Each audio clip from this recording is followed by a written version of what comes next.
Pattern. The ratio of retirees to workers crosses a critical threshold, e.g. 3:1, making the entire social contract, pensions, healthcare, mathematically impossible to fund without collapse. Proof? Japan, the first modern example. Roman Empire, late-stage reliance on foreign mercenaries and slave labor. Prophecy. The U.S. Social Security, WAST, Medicare, trust fund depletion, dates overlaid with collapsing U.S. global fertility rates, illustrating the final irreversible stage of a tax system that requires more young people than exist. Section 1. The pension pyramid scheme, the irreversible arithmetic of demographic collapse. The modern nation-state, as we understand it, is not merely a geographic entity or a system of laws. It is, fundamentally, a fiscal state, built upon a fragile yet brilliant mathematical premise, the population pyramid. For nearly a century, from the industrial age through the post-war boom, this pyramid rested firmly on a broad base of young working taxpayers, supporting a small, manageable peak of retirees. This structure allowed for the creation of the greatest social contracts in history, robust national pension systems like Social Security and universal healthcare programs like Medicare. These systems, however, are not funded in the traditional sense. They are pay-as-you-go schemes. They are, in essence, an intergenerational transfer.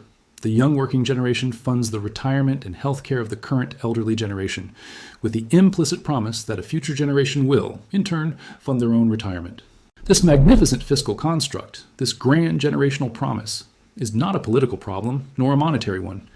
It is a problem of arithmetic, and the numbers are now turning hostile. The premise of the pay-as-you-go system is only viable under one essential, non-negotiable condition: sustained, above-replacement fertility rates. The system requires an ever-expanding base of taxpayers to support an expanding, or even stable, elderly population. Replacement fertility is roughly 2.1 children per woman, 2 parents replaced, plus a slight cushion for mortality. The moment a nation's total fertility rate, TFR, falls below this line and stays there for a sustained period, the population pyramid inverts, transforming into a rectangle, or worse, a tombstone. The broad base shrinks, and the massive bulge of the elderly moves inexorably toward the peak. This is the demographic winter, and it represents the final irreversible stage in the life cycle of the fiscal state. The pattern is simple, brutal, and without historical exception. When the ratio of retirees drawing benefits to workers paying taxes crosses a critical threshold, the social contract becomes mathematically impossible to fund without either draconian tax hikes, catastrophic benefit cuts, or the complete monetization of the debt, a path leading to hyperinflation and systemic collapse. In the mid-20th century, Western nations enjoyed a support ratio, workers per retiree, of perhaps 16:1 or 8:1. This was easy to sustain. Social Security in the U.S. began with a ratio near 42.1. Today, in many developed nations, that ratio has already fallen below 3:1. In the most extreme cases, like Japan, it is approaching 1:1. The moment that ratio approaches 2:1, the burden on the working population, the core fiscal engine of the state, becomes unbearable. The taxes required to sustain existing benefits and healthcare standards for a population where every 2 workers must fund 1 retiree becomes so high that they crush economic productivity, incentivize capital flight, and accelerate the exit of highly productive young people. The irony is that this demographic collapse is a direct, albeit unintended, consequence of the West's greatest achievements: modern medicine and prolonged peace. People are living decades longer, a humanitarian triumph. But the fertility decline is equally profound. As societies become wealthier, more urbanized, and offer greater educational and career opportunities to women, the average TFR drops. While this shift represents increased individual freedom and opportunity, it is the Achilles heel of the unfunded welfare state. The problem is fundamentally different from a temporary recession or a banking crisis. Those are cyclical and can be addressed by monetary or fiscal policy. The demographic crisis is structural, linear, and predictable decades in advance. Every person who will be 65 years old in the year 2050 has already been born. There is no policy, short of a sudden and sustained shift to massive, non-assimilating immigration or a totalitarian birth mandate, that can change the structural decline already baked into the next 30 years. The resulting economic environment is one of secular stagnation, a prolonged period of little to no economic growth. Economic growth fundamentally relies on 2 factors: productivity growth, output per worker, and labor force growth, the number of workers. As fertility rates plummet, labor force growth turns negative. While technology can boost productivity, it is often not enough to offset the drag of a shrinking, aging workforce. Fewer young people means less dynamism, lower demand for housing, and a conservative economic outlook dominated by the needs of the elderly population. Capital investment shifts away from future-oriented infrastructure towards servicing the needs of retirees. This scenario leads directly to the fiscal endgame. As the number of tax-paying workers shrinks and the number of elderly benefit recipients expands, the state faces an impossible choice. Raise taxes on a shrinking base, which kills growth, or borrow the difference, which accelerates the national debt. For the first time in history, major industrialized nations are confronting the prospect of their social contracts becoming actuarially impossible, not in some theoretical future, but within the lifetime of the current working generation. The promise of retirement, the bedrock of the 20th century welfare state, is now a ticking demographic bomb, signaling the end of the fiscal state as it was originally designed. Section 2. Japan's solipsism, the first modern nation to navigate the demographic abyss. If the demographic winter is the impending storm, then Japan is the first modern nation to sail directly into its eye.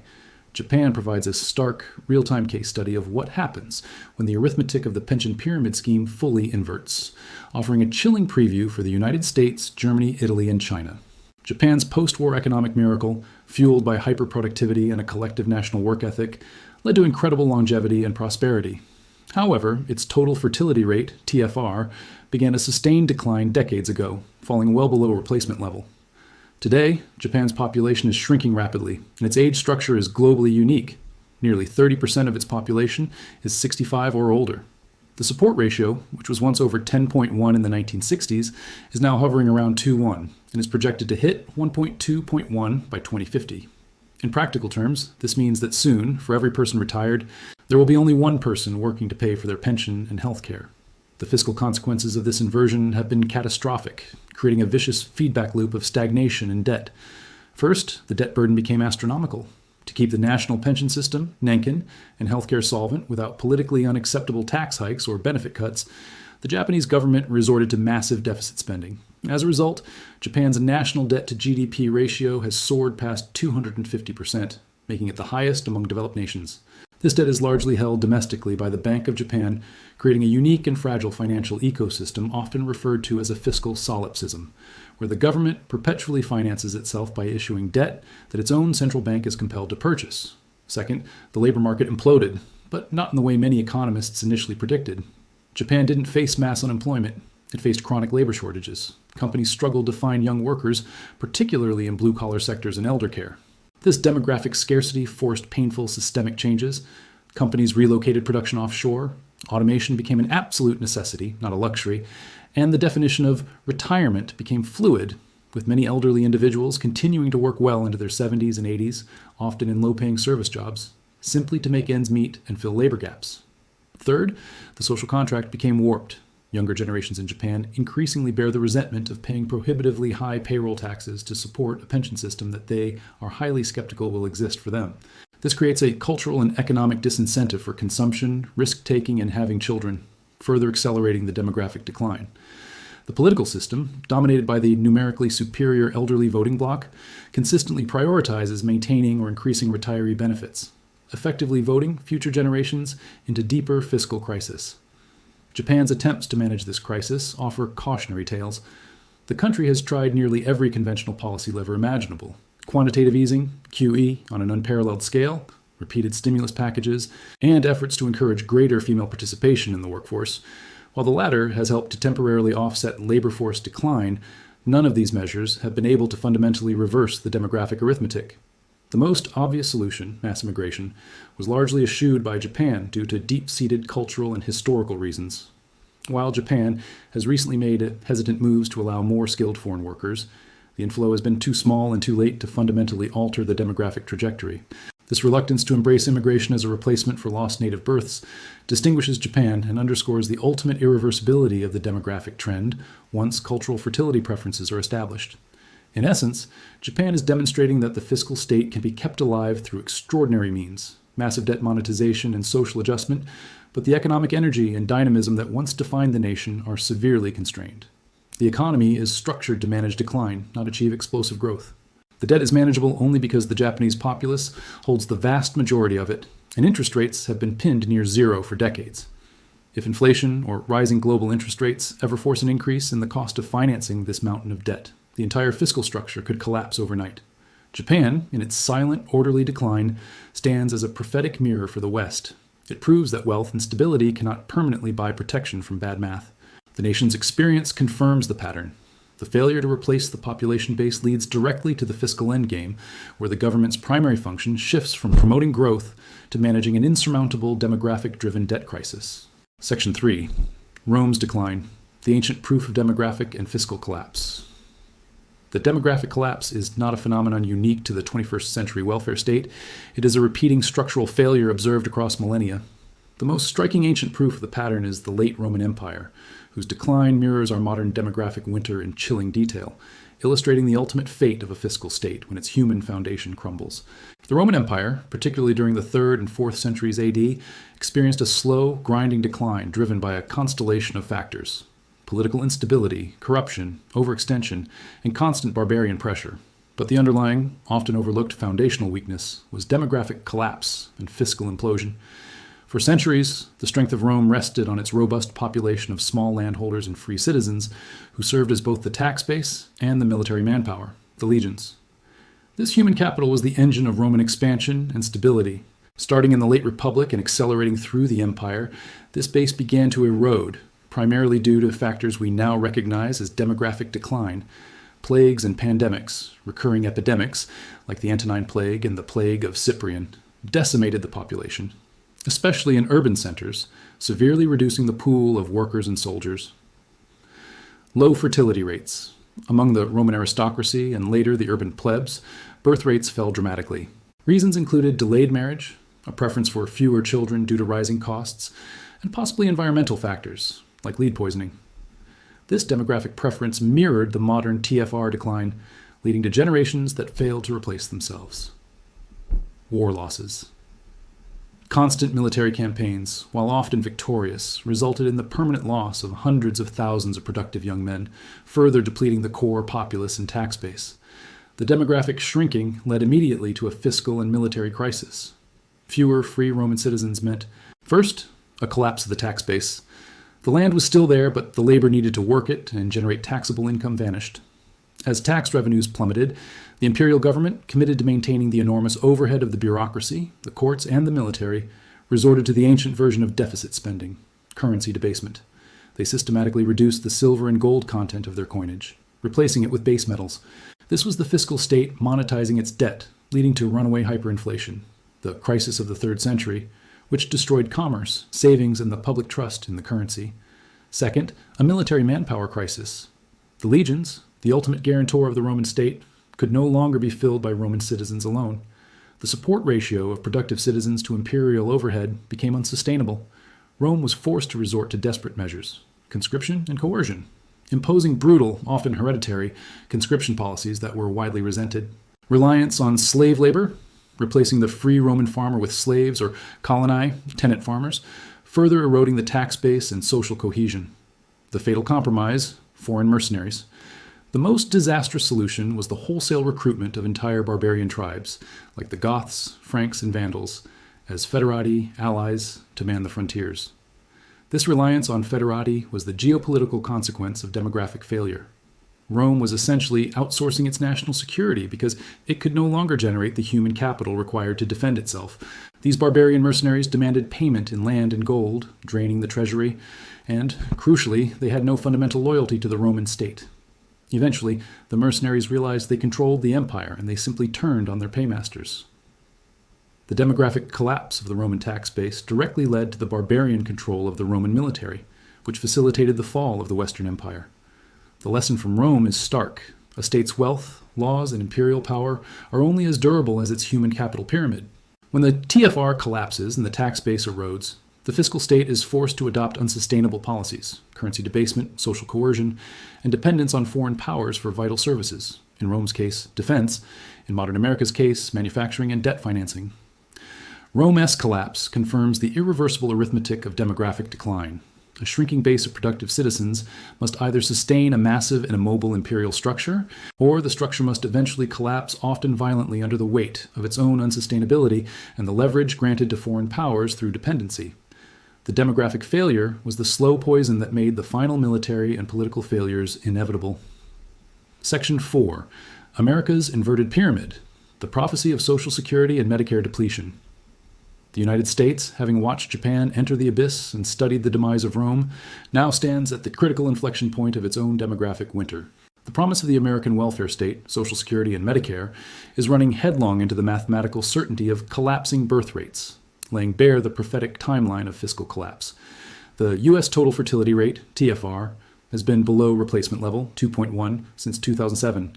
It hit a record low of approximately 1.62 in 2023, marking a long-term structural rejection of the population pyramid model. This is not a temporary dip. It is a profound cultural shift that has already sealed the fate of the existing Social Security and Medicare funding models. The arithmetic of the American system is governed by two key metrics: the trust fund depletion dates and the support ratio. First, the support ratio, workers per beneficiary, has fallen off a cliff. In 1940, the ratio was 42.1. In 2000, it was 3.41.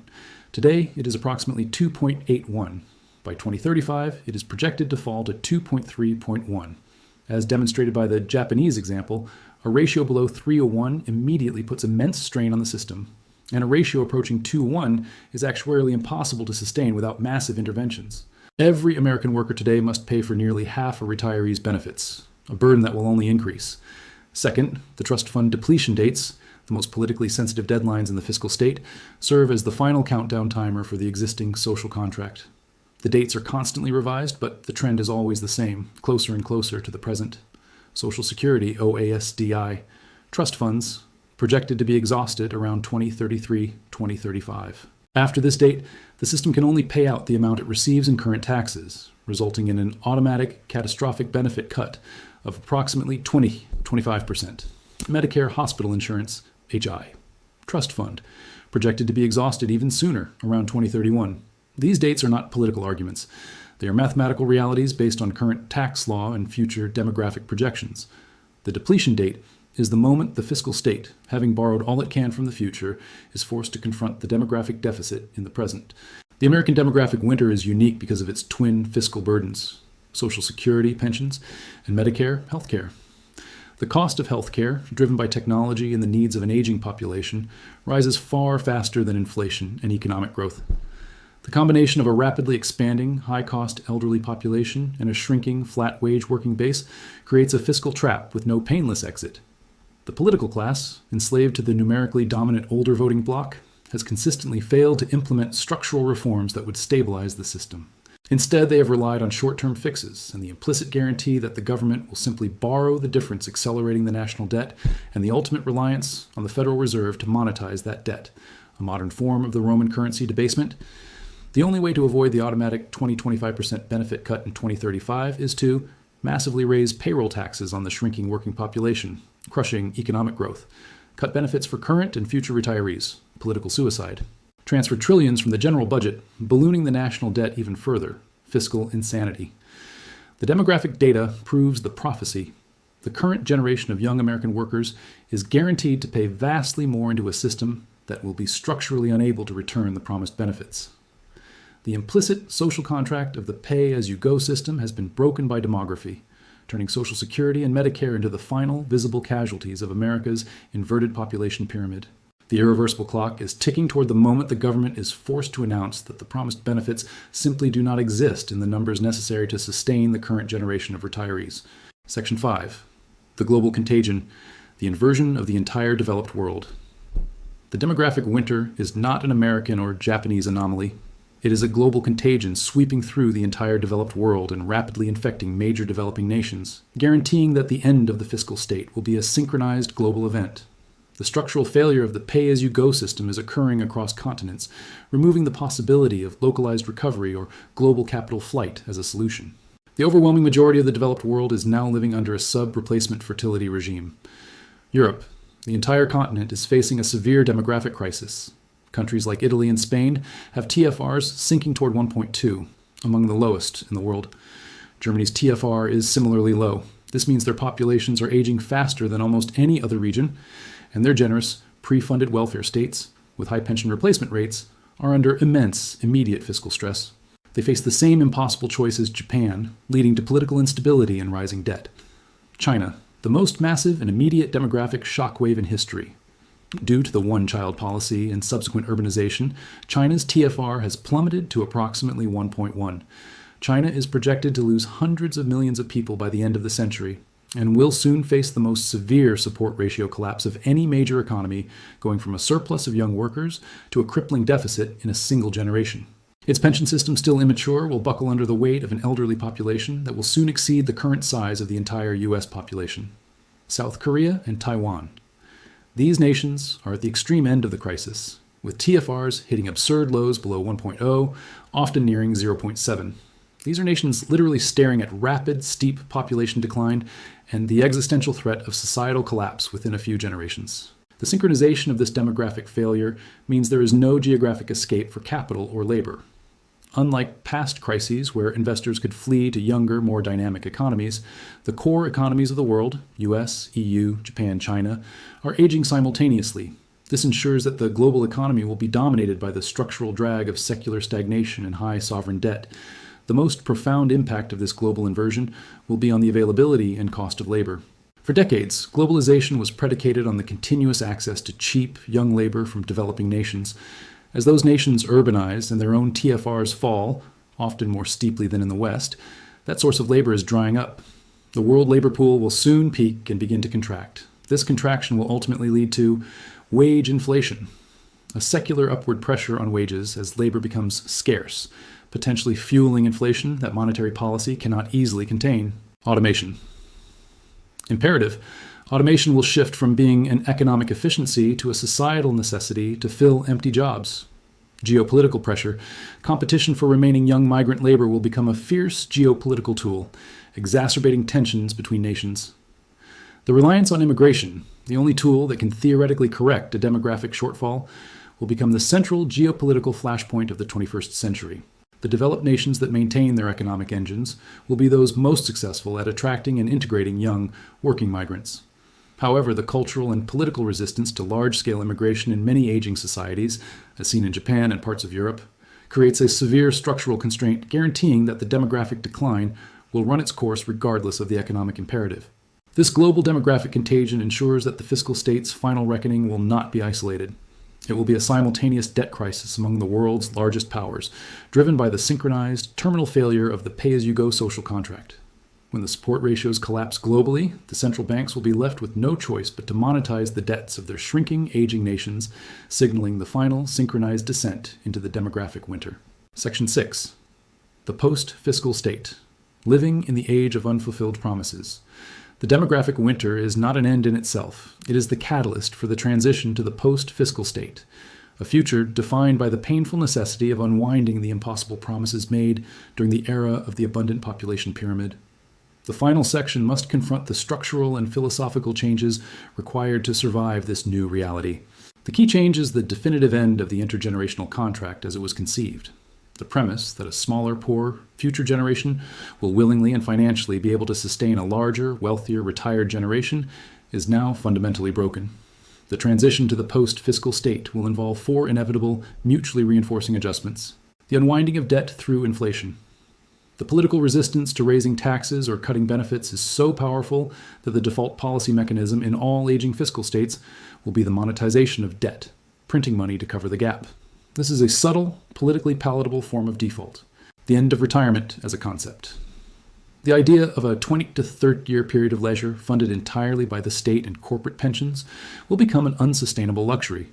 The post-fiscal state will necessitate later retirement ages, 70 or even 80, and a cultural shift where elderly citizens must remain productive, either working part-time, providing elder care, or contributing through knowledge transfer to minimize the burden on the shrinking tax base. The rise of the personal responsibility state. The government will be forced to retreat from the comprehensive social contract. Future generations will inherit a system where pensions are fully or primarily privately funded, 401k style accounts, and healthcare becomes increasingly subject to individual co-pay and choice. The residual government support will be confined to an absolute safety net for the indigent, far below the current standards of Social Security and Medicare. The transition will be politically brutal, but mathematically necessary. The geopolitics of human capital. The new source of national power will be human capital. Nations that invest heavily in boosting the productivity of their aging workforce, successfully integrate skilled immigrants, and use automation to compensate for labor loss will thrive. Those that fail will become economically and strategically irrelevant. The demographic reality will drive massive global investments in robotics, automation, and AI, not merely for profit, but for national survival to offset the lack of human workers. The demographic winter is a nonpartisan, non-negotiable reality. It strips away the comforting illusions of endless prosperity and exposes the fragile mathematical foundation of the modern welfare state. The evidence from Japan and Rome is conclusive. A state that fails to maintain its human capital base must eventually cannibalize its currency and its social contract. The ultimate moral of the demographic winter is that the promise of the past is no match for the arithmetic of the present. The post-fiscal state will not be defined by collapse, but by contraction and adaptation, forcing future generations to live in an age of unfulfilled promises, where self-reliance replaces state guarantees, and where the primary economic challenge is not creating wealth, but sustaining civilization with the workers we have left. The demographic clock has run out, the age of reckoning has begun,